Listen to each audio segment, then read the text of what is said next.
Bienvenidas y bienvenidos a una nueva escala de este formato de entrevistas de la Junta, nuestro club de lectura virtual con enfoque social, donde buscamos amplificar las voces de autoras y autores latinoamericanos. Acá precisamente convocamos autores y autoras que están narrando nuestra realidad latinoamericana desde distintas miradas, y lo hacemos con el objetivo de ampliar no solamente el registro literario, sino también acercarnos a estos microcosmos que nos atraviesan como latinoamericanos. Nuestra última escala fue en Guatemala, cuando hablamos con el escritor Martín Díaz Valdés, precisamente para el lanzamiento de su libro El acto de los Guayop. En esa ocasión hablamos de un poco el contexto sociopolítico de Guatemala, pero también abordamos la descripción que hace de la historia tumultuosa que ha tenido Centroamérica y cómo la describe Martín en su libro. Para la conversación de esta noche tenemos a una invitada muy especial. Nos movemos de geografía, pero nos quedamos igualmente en Latinoamérica. Pasamos de Guatemala y nos vamos a México para hablar con una de las escritoras que ha ganado más reconocimiento y sobre todo que se ha consolidado como una de las voces más necesarias dentro del panorama literario contemporáneo. Hablo de nada más y nada menos que de Dalia de la Cerda. Dalia nació en Aguascalientes, eh, una ciudad en el centro de México, y tiene una historia muy interesante de la que me gustaría que habláramos ahorita. Así que bienvenida, Dalia. Muchísimas gracias por conectarte a Escala y gracias sobre todo por aceptar la invitación. Gracias a ustedes por invitarme. Yo estoy muy contenta de estar por acá. Gracias por el espacio y por interesarse en mi escritura. Y pues yo estoy lista para todas sus preguntas. Genial. Voy a decir algo, Dalia, que me ha llamado mucho la atención. Te conocí en un conversatorio en Bogotá, en la librería Santo y Seña, y cuando te escuchaba hablar, recordaba eh, lo que en algún momento sentí cuando empecé a meterme en el mundo de la literatura, y es que había muchos escritores que describían sus realidades con muchos adornos, pero contigo fue distinto. La manera en que tú construyes estas realidades de tus personajes y de los escenarios que habitan estos personajes se parecen mucho a la realidad de nuestros pueblos latinoamericanos. Y creo que ha tenido mucho que ver con quién eres tú, con tu experiencia de vida misma. Tú estudiaste filosofía, pero también tuviste una vida laboral que se parece mucho a la de un montón de jóvenes latinoamericanos hoy en día. Trabajaste en un call center, trabajaste vendiendo Avon, vendiendo ropa en un tianguis, y creo que eso hace que tus personajes se sientan muy cercanos. Me gustaría hacerte una pregunta para iniciar en ese sentido. ¿En qué momento todos esos mundos que te atravesaron o en los que estuviste inmersa empezaron a mezclarse con la escritura? Bueno, desde que yo empecé a tomar talleres literarios, que el primer taller que tomé fue a los 16 años, más o menos, fuera un curso de verano de escritura, porque empezaba a interesarme la escritura. La la tallerista que estaba a cargo de ese taller nos dijo, escriban de lo que saben. O sea, es una recomendación que te dan en todos los talleres literarios o siempre que quieres dedicarte a la escritura, te dicen, escribe de lo que sabes. Y pues esto es para que logres verosimilitud en tus textos. Entonces, al principio yo creía que de lo que yo sabía era de terror y de horror, porque soy fan del terror y del horror. Es mi género favorito de películas, pero también de literatura.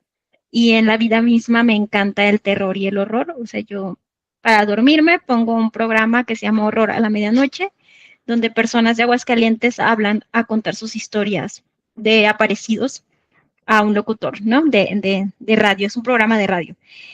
Y eso escucho para dormir, me gusta mucho el terror. Entonces yo quería escribir de terror y horror, pero yo creía que sabía por haber leído autores europeos y estadounidenses.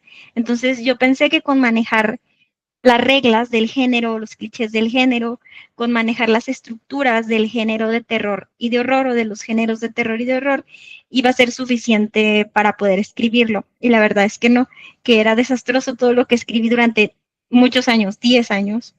Durante largos años era desastroso, hasta que decidí dejar de buscar en la literatura inspiración para mi escritura y empecé a buscarla en la realidad misma, en mi cotidianidad. Empecé a observar esa belleza en la realidad que me rodeaba y a, a ver el potencial literario que había en mi vida cotidiana, en el hecho de ir un día a trabajar al call center, bajarme en un puesto de comida, acá les decimos gorditas, que es algo parecido a las arepas, que es como una como tortilla de maíz, pero rellena de comida, bajarme a las gorditas y pedirlas fiadas, o sea, decirle a la señora, no tengo dinero hoy, le pago mañana, ¿sabes? Empecé a ver que esa cotidianidad podía llevarla a la literatura y que podía hacerla de forma estética y que no necesitaba buscar en otros lugares, que en lo que me rodeaba había suficiente belleza y material literario. En el tianguis era mi Navidad, o sea, cuando iba a trabajar al tianguis, allí encontraba demasiada inspiración literaria. Y pues nada, es eso.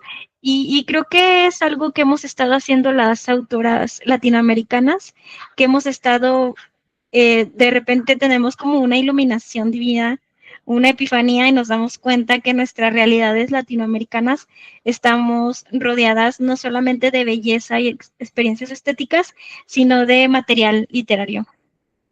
Absolutamente, es como lo surreal de la realidad misma les da material para escribir, Sí, como historias también fantásticas. Eh, Dalia escribió tres libros. Escribió Desde los Zulos en 2023, Medea me cantó un corrido y Perras de Reserva, que fue su primer libro hasta donde sé, y es el libro que además nos convoca en esta noche, del que quisiéramos hablar. Perras de Reserva es un libro o un compendio de cuentos, algunos entrelazados entre sí, que van poniendo de presente unas realidades profundamente incómodas, pero necesarias. Y una de ellas, o quizá la espina dorsal de Perras de Reserva, es justamente la violencia de género. Pero aquí Dalia no hace una revictimización de las mujeres, que además son los personajes centrales de estos cuentos. Dalia de alguna forma reimagina, reinventa un poco lo que significa vivir o experimentar eh, estas realidades complejas. eh, y todas estas experiencias que Dalia ha vivido como escritora y además antes de dedicarse a ello, están presentes en este libro. Eh, para ir entrando entonces en materia con el libro, debo decir que hay una frase que me llamó muchísimo la atención y es el de ser mujer es un estado de emergencia. Aquí uno no va a encontrar metáforas vacías, hay realidad, y sin embargo esto no es realismo plano, ¿no? Es una literatura que respira desde lo popular, lo filosófico y lo político al mismo tiempo. Eh, Quisiera hacerte entonces en ese sentido, darle una pregunta y es la de, ¿sientes de alguna manera que el humor y el dolor se encuentran? ¿Son elementos em, vinculantes entre sí que pueden darle vida también a estas historias, a estos personajes? al menos en México, sí. En México la cultura o los mexicanos somos muy de encontrar el humor en todo, hasta en la desgracia más profunda o en la tragedia. En medio de la tragedia siempre conservamos un poco de sentido del humor y, por ejemplo, el periodismo es el ejemplo que yo siempre pongo, el periodismo de nota roja en México. Hay pues una larga tradición de periodismo de nota roja, que es este que se dedica a cubrir los acontecimientos criminales, pero de baja escala, o sea, como de lo que sucede en tu barrio, ¿no? quién mató a quién le disparó a quién le robó a quién. Y siempre han tenido mucho humor para hablar de realidades muy complejas como la violencia. Y hay una publicación en México que se llama Metro, que las personas de forma no irónica, cada que ocurre una tragedia, dicen que el Premio Nacional de Periodismo es para y las portadas del Metro, porque siempre encuentran humor en lugares donde las personas difícilmente lo encontrarían, en tragedias. Por ejemplo, es otro ejemplo que pongo seguido en una noticia de un señor que murió en un motel porque le dio un infarto, pusieronse vino y se fue. Entonces es así como, ajá, burlarnos constantemente de la muerte. Hace poco hubo unas inundaciones terribles en México que fueron y siguen siendo una desgracia para decenas de familias que perdieron todo. Aún así, estas familias andaban surfeando, o sea, ahí agarraban las tablas de surf para ponerse a surfear en medio de las calles inundadas, porque en México así, desde pequeños como que conservamos ese sentido del humor, muy de que viva mi desgracia. Tenemos a representantes de la música como Paquita la del barrio que les dice rata inmundas a los hombres y que ella pues canta con mucho dolor, aunque sea pues una interpretación artística.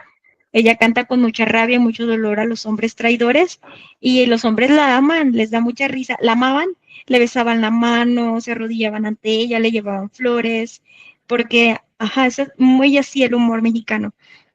Y creo que eso ya es un rasgo de mi personalidad, que desde pequeña soy así. No sé si ya porque me cuesta trabajo tomarme las cosas en serio o es respuesta al trauma, el humor es una respuesta al trauma, o porque soy mexicana, pero la cuestión es de que también en los espacios de activismo donde he estado ha sido así. Las veces que he participado, por ejemplo, acompañando a madres buscadoras, van haciendo chistes. O sea, yo decía, güey, ¿qué hacen chistes? Están buscando a sus hijas e hijos con palas. ¿Por qué hacen chistes?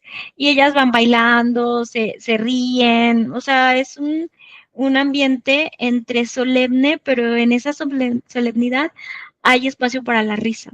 Entonces, yo creo que sí, una de las herramientas políticas más potentes que tenemos además de ya ser algo propio de los mexicanos, el burlarnos de nuestra desgracia, es el humor. Y el humor ha sido utilizado por grandes comediantes a lo largo de la historia, sobre todo en nuestros tiempos, para burlarse de políticos, burlarse de situaciones políticas, hablar de racismo, hablar de clasismo. Por ejemplo, la mejor forma de explicar el racismo o de que no existe un racismo al revés, yo la escuché de un comediante, tiene una rutina de comedia que se llama así, racismo inverso.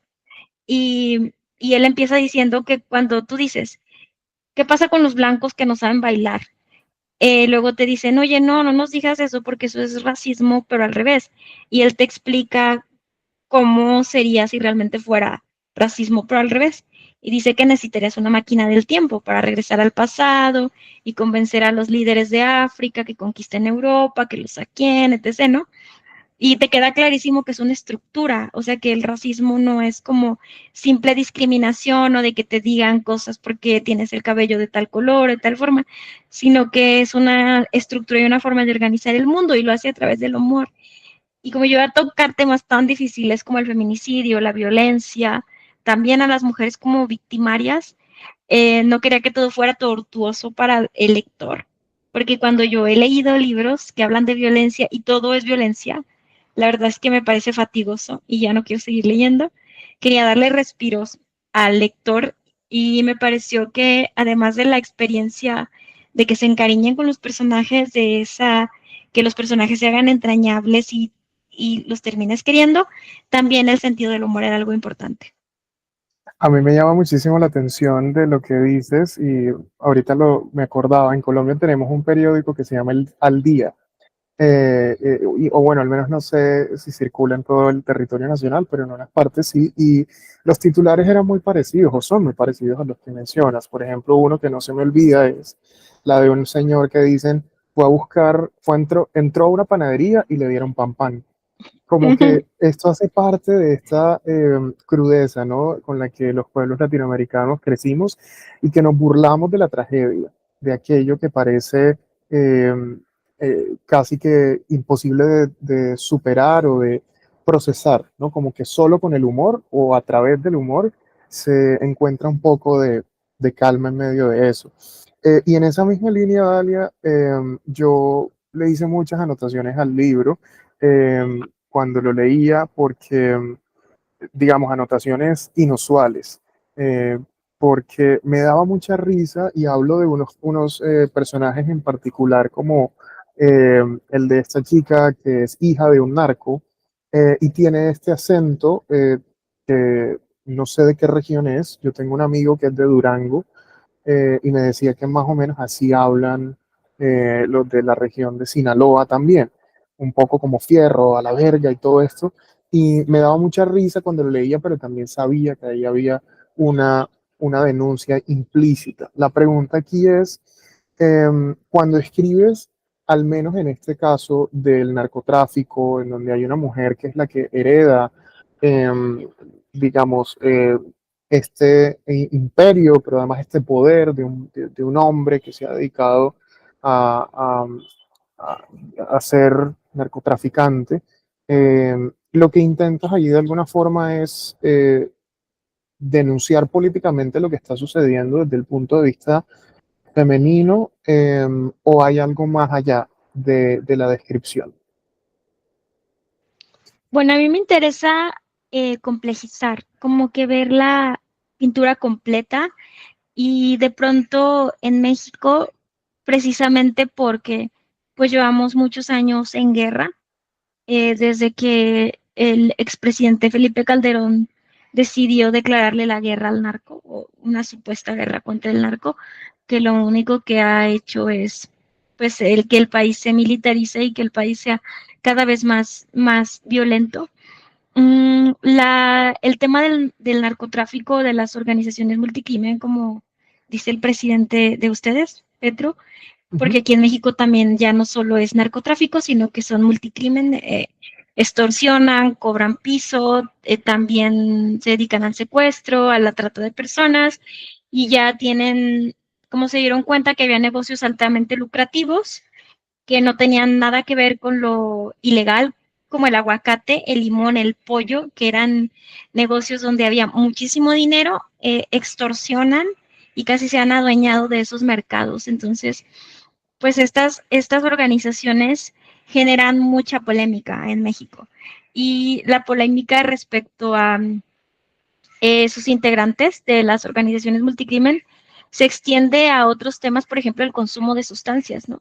O sea, todos los días ves a alguien que tuitea, sí, estás en contra de la violencia del narco, pero sigues consumiendo tu motita. uh Y -huh. una así de que, pero yo la consumo libre de, o sea, yo la consumo libre de sangre, le decimos en México cuando es de autocultivo, ¿no? Creo que en Colombia es libre de conflicto armado. Entonces, es una cosa de que, ajá, genera mucha polémica estos temas. Y una cosa de que yo me di cuenta en esos tiempos es de que yo estaba investigando el feminicidio en específico y había unas políticas de respetabilidad que era si eras buena o mala víctima.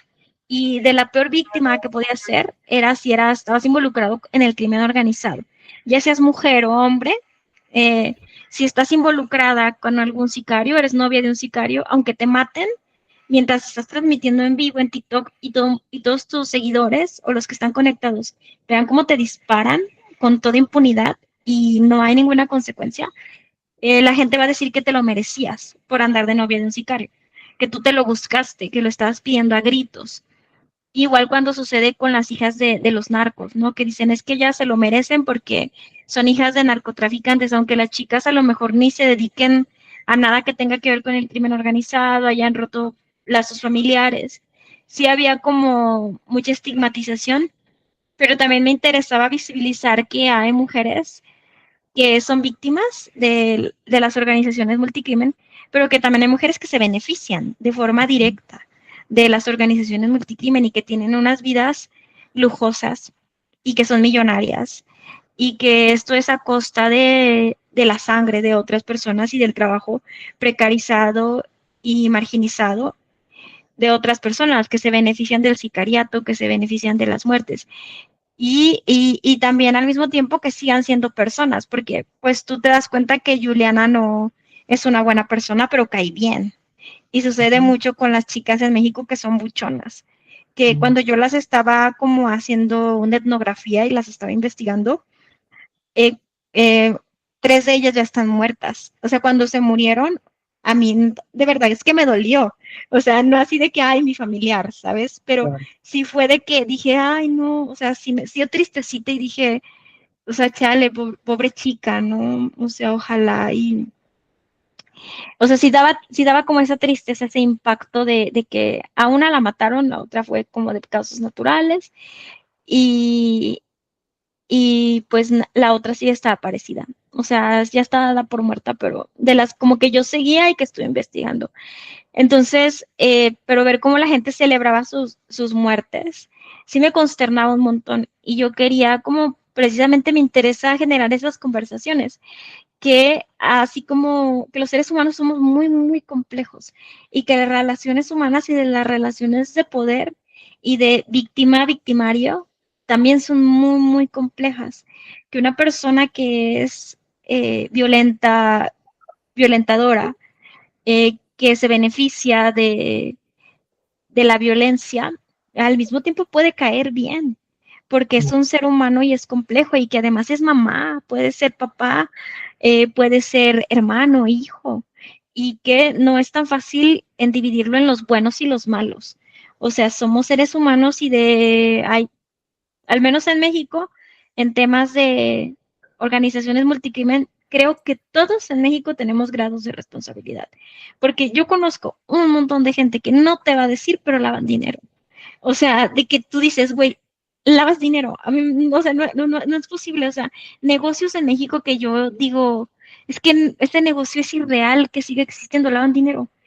Y ya en México, hasta comprar pollo, no sabes si tu pollo viene manchado de sangre, si tu Ujú. aguacate viene manchado de sangre. Hace poco, unos años, hubo polémica porque en varios mercados extranjeros ya no querían comprar aguacate mexicano, porque decían que era aguacate manchado de sangre precisamente porque las organizaciones multicrimen se estaban adueñando del negocio del aguacate a costa de violencia, o sea, de matar a los productores de aguacate. Sucede lo mismo con el limón. O sea, yo pongo un limón en mi mesa y yo no sé si viene manchado de sangre del crimen organizado, igual que sucede que si pongo un cuartito de marihuana o que si pongo un cuarto de pollo, yo no sé si a la empresa a la que voy a ver una película está lavando dinero.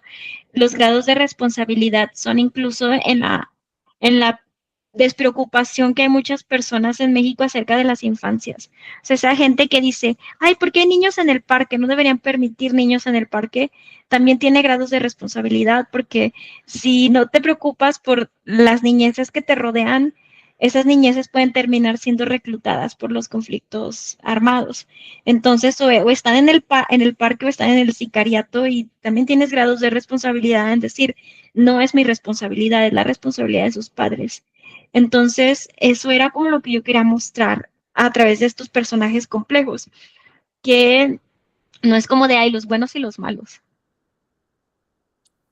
En los cuentos hay de todo, y cuando digo de todo, uno se encuentra con denuncias a un Estado completamente desconectado de la ciudadanía, de la defensa de los derechos de la mayoría, pero en particular de las mujeres. Además, vínculos del narco con el Estado, un asunto completamente casi que naturalizado, pero además ampliamente documentado en nuestra región.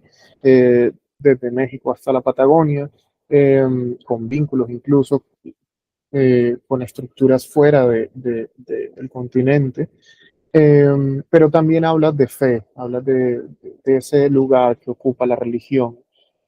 Y me gustaría hacerte una pregunta sobre ello, porque en el cuento que se llama Que Dios nos perdone, la religión se mezcla con la violencia hasta volverse indistinguible.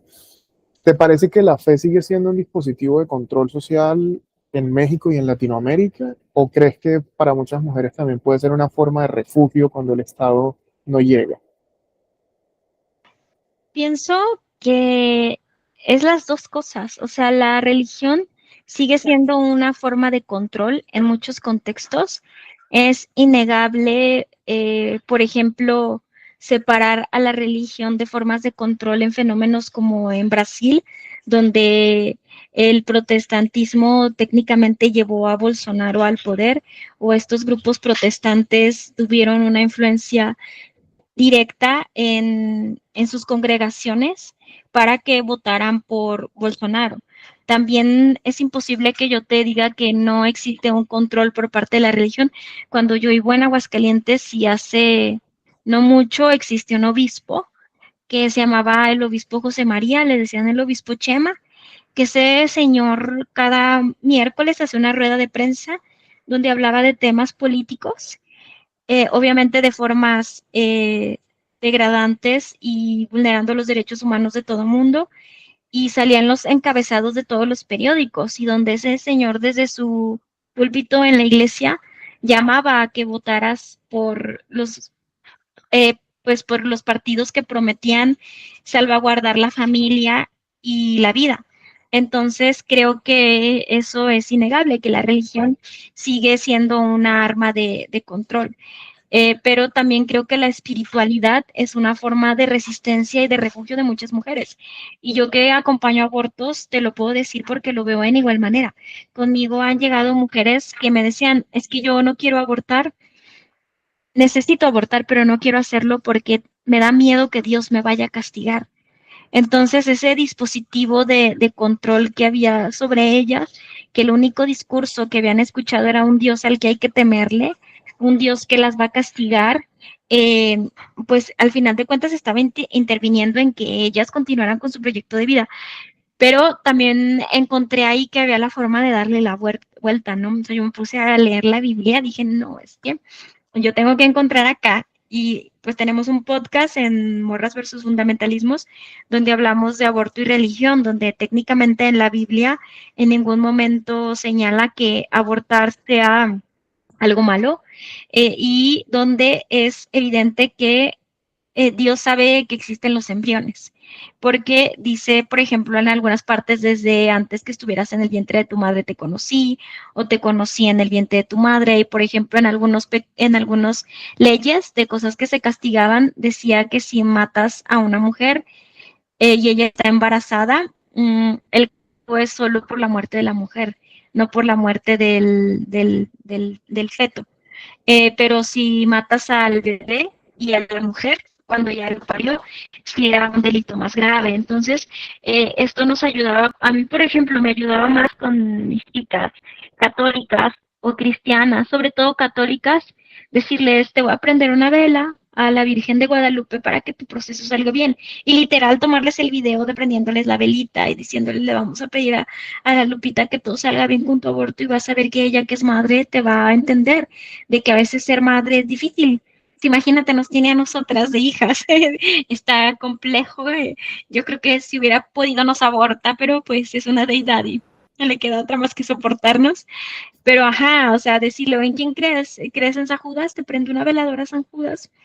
Y eso era mucho más consuelo para ellas en unos momentos tan terribles, porque a veces solamente nos tenían a nosotras o a mí ahí en el celular, y a Dios, ¿no? Para rezarle y pedirle perdón, o al espíritu del embrión para despedirse de él. Entonces lo veo en las madres buscadoras también, lo veo en la fe que hay a San Judas Tadeo, y hay una insurrección de la religión, al menos creo que en México y en Colombia, porque en México al menos creo que el Vaticano o la Iglesia Católica hace, se hace de la vista gorda con muchas prácticas paganas y prácticas claramente oscuras que hay dentro de las prácticas religiosas, porque, por ejemplo, en México hay un culto muy expandido a la muerte, a la Santa Muerte, y se hace dentro de los marcos de la religiosidad católica, y la Iglesia Católica, aunque no lo aprueba, lo tolera, porque no quiere perder ese bastión.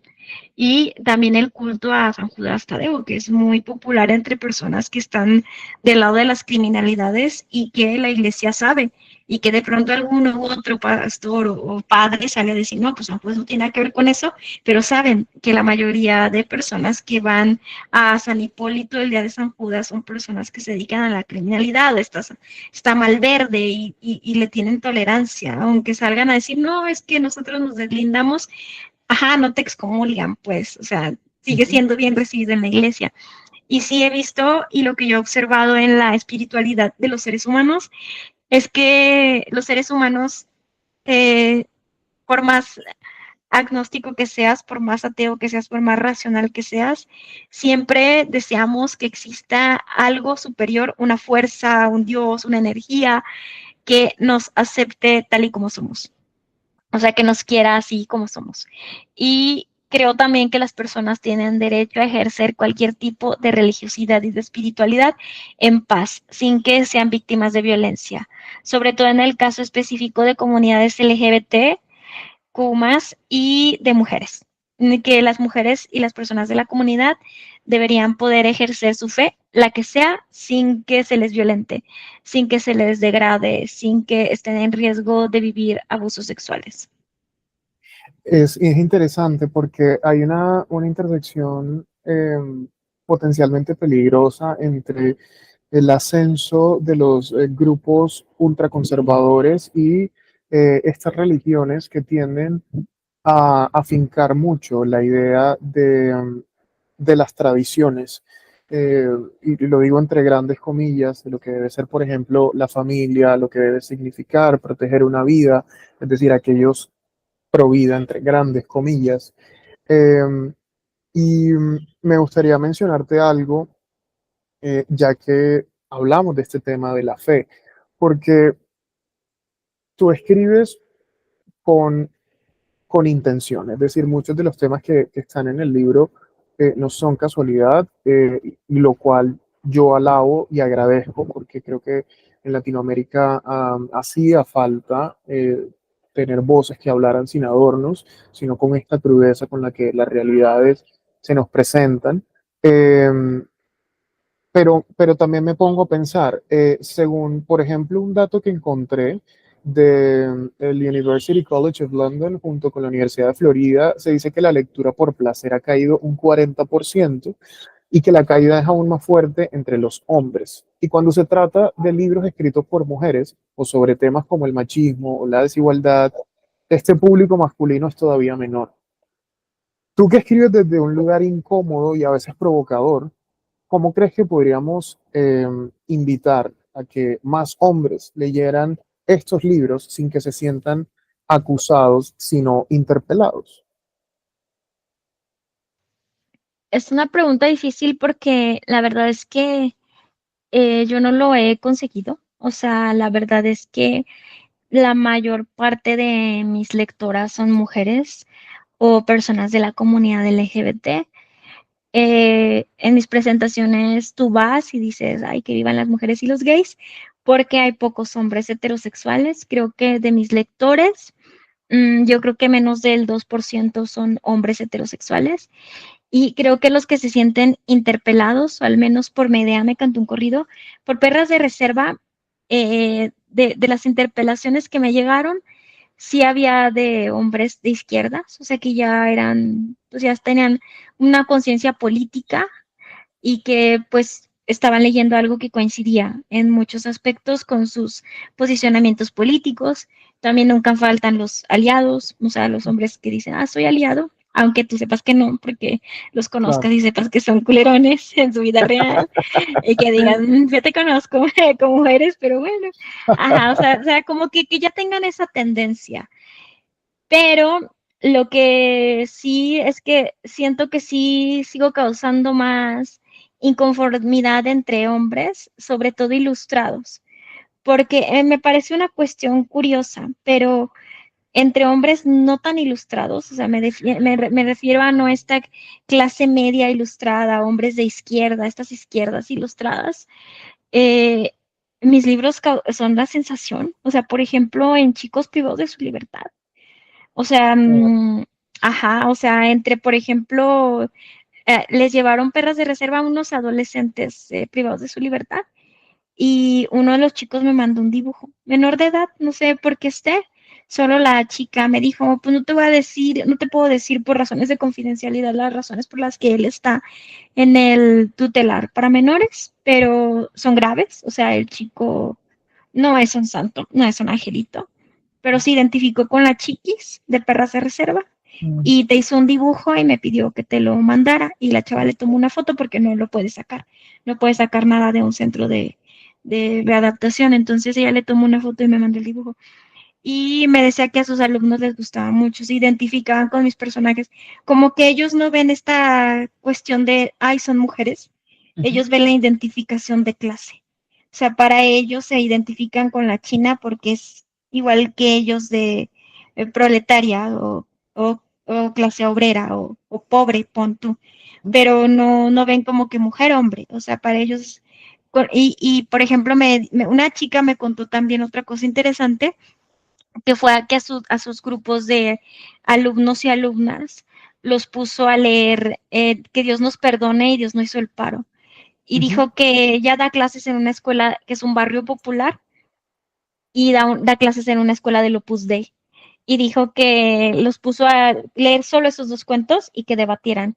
Y que los integrantes de los de del Opus Dei estaban de acuerdo con las señoras. Decían que estuvo bien que defendieran su propiedad privada y que los chicos del barrio popular estaban de acuerdo con la chava y decían lo que hicieron las señoras estuvo mal, no tenía que haberla matado, pero ella me decía que justamente los chicos, sobre todo los hombres, decían es que puedo ser yo, ese puede ser mi futuro, puede ser mi hermano, puede ser mi primo. Entonces creo que entre chicos, sobre todo precarizados, hay una coincidencia de clase. Y ahora con Medea me cantó un corrido donde hay un personaje que los interpela más directamente,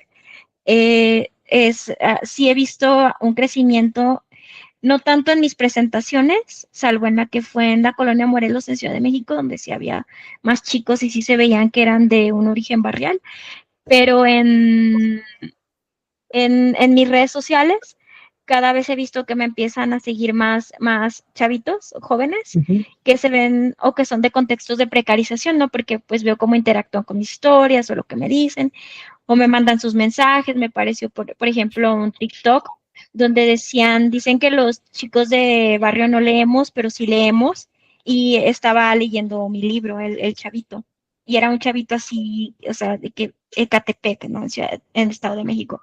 Entonces creo que sobre todo los que reaccionan mal son los hombres como que no entienden la vibra, o sea, de que es porque ellos nunca han vivido ninguna violencia. Yo entiendo que si tú eres un hombre blanco, heterosexual, burgués, sin discapacidad, o sea, que tu burbuja es que has experimentado la violencia a través de la investigación académica, pero que nunca que te han mal mirado por nada en tu vida.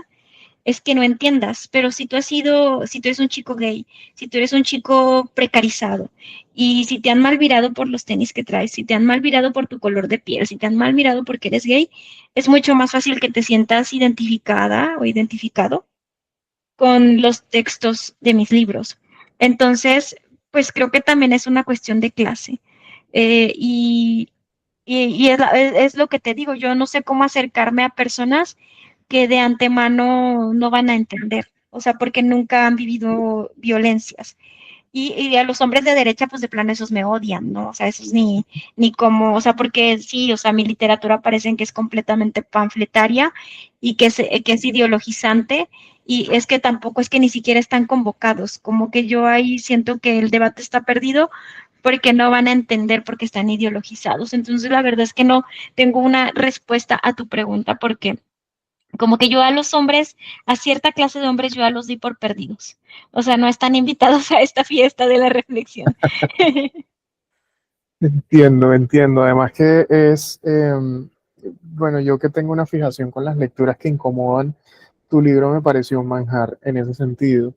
Eh, Porque no hay mejor manera de uno ubicarse en este mundo que mirándose al espejo, que haciéndose estas preguntas difíciles, que cuestionándose todo aquello que pensábamos que era lo normal. Yo solamente quiero cerrar, Dalia, con dos preguntas finales. Eh, y una tiene que ver con eh, cómo este tipo de libros, o mejor, si para ti la literatura debería servir como una herramienta de denuncia. Lo pregunto porque hace poco salió un escritor colombiano, no diré su nombre, pero que decía que la literatura no debe cumplir ningún objetivo en particular, sino que casi que como un artista que se sienta frente a un lienzo y pinta un cuadro, simplemente está dejando salir lo que su conciencia, el momento, la emoción que tenga le está dictando. Sin embargo, los escritores claramente tienen una mirada de su realidad y además su realidad los atraviesa, lo cual termina constituyendo también el relato o el discurso sobre el que se ubican. Eh, ¿Para ti la literatura debe cumplir algún objetivo, bien sea social, más allá de lo intelectual o de entretener? Bueno, es que creo que eso ya depende del proyecto artístico de cada escritor o de cada artista. Por ejemplo, yo estudié pintura y yo no me siento identificada con esto de que uno se enfrenta al lienzo en blanco y dibujas o pintas lo que te dé tu gana. O sea, de hecho a mí el profe Samuel, que en paz descanse, él nos decía es que tienen que pensar sus cuadros así sean un bodegón, porque tiene que tener una composición, tiene que tener una perspectiva. Aunque tú vayas a copiar un bodegón, tienes que darle tu propia esencia y tener una, ¿por qué ese bodegón y no otro? ¿Por qué quieres esa manzana roja y no una verde? ¿Por qué esa que está más grande y jugosa y no una manzana que ya se está pudriendo? O sea, sí tiene como que siempre pones algo de reflexión ahí. El arte no solamente es una experiencia estética o ya. Y ya, habrá quienes lo piensen y está bien, pero para mí la escritura en específico desde siempre ha sido una herramienta de reflexión que me ha hecho reflexionar sobre temas importantes, humanos importantes, desde quién soy a la existencia de Dios, la ética, eh, la guerra, los horrores de la guerra. Y pues luego a mí sí me saca mucho de onda que digan esto porque yo luego pienso, bueno, es que si tú dices que la literatura no es política o no debería tener una función social o que ahora la literatura es ideología, entonces 1984, ¿cómo lo estás leyendo? O cómo estás leyendo Los Miserables, o cómo estás leyendo La Ilíada, o cómo estás leyendo La Odisea, o cómo estás leyendo Mujercitas, o cómo estás leyendo Un Mundo Feliz. O sea, ¿desde dónde lo estás leyendo? O sea, tampoco Un Mundo Feliz es nada más una experiencia estética y ya. O sea, no, o sea, la realidad es que siempre ha habido ideología, siempre el hecho de que de Santa, de Federico Gamboa, ahí hay una ideología de cómo se ve a las mujeres y cómo hay una imposición de moralidad a las mujeres y de políticas de respetabilidad. Entonces, para mí la literatura siempre ha tenido una función social, aunque sea solo retratar la sociedad, ¿no? Creo que hay pocas obras que uno puede decir solo fue una experiencia estética y ya, no hubo nada más, no hubo reflexión de nada, al menos en la literatura. A lo mejor la poesía, pero creo que también ahí siempre hay una intención de hacerte sentir alguna emoción, de que odies al maldito desgraciado al que le escribieron ese poema, qué sé yo, pero para mí ha sido una herramienta política para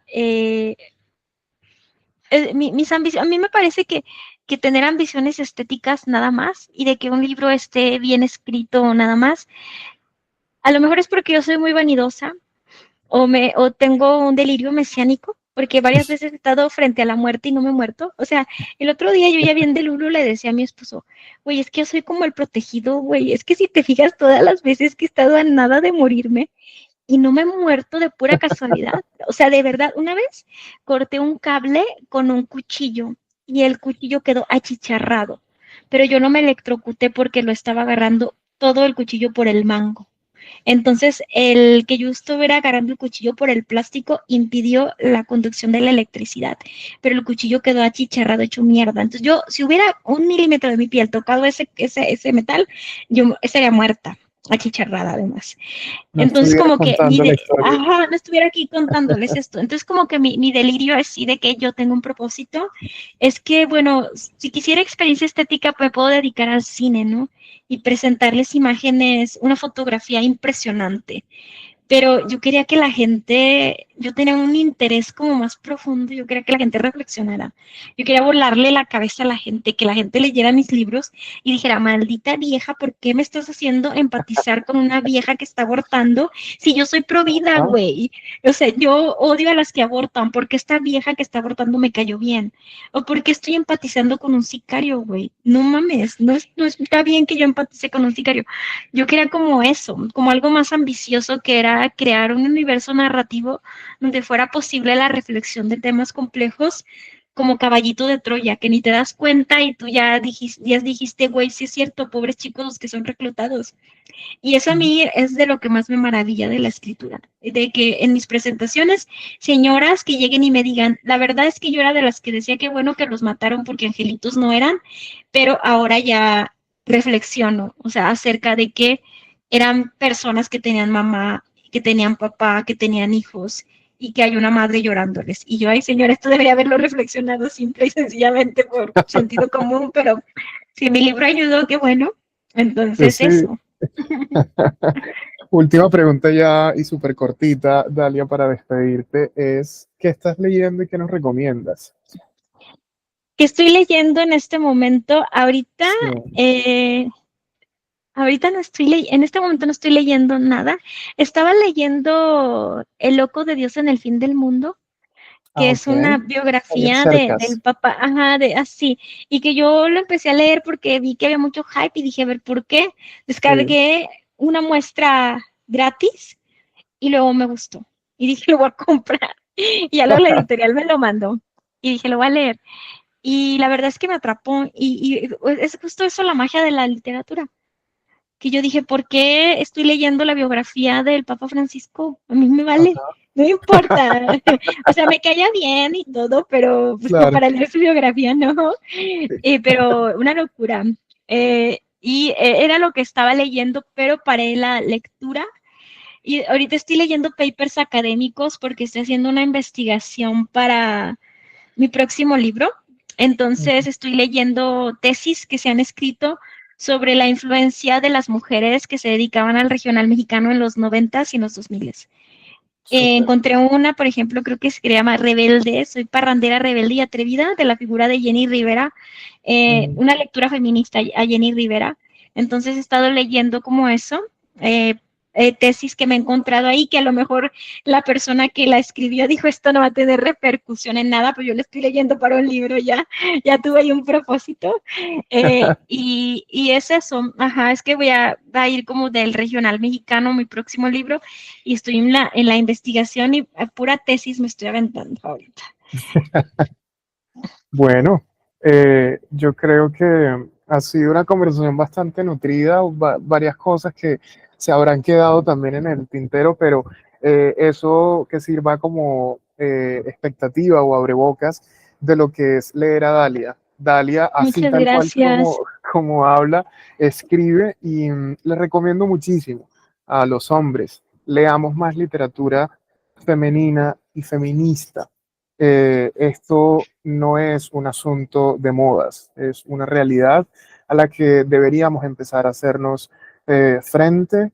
eh, y qué bueno que existen escritoras como Dalia que lo acerquen con mucho humor y con mucha facilidad para lectores y lectoras que no están acostumbrados a este tipo de temas. Dalia, no me queda más nada que darte las gracias por el espacio nuevamente.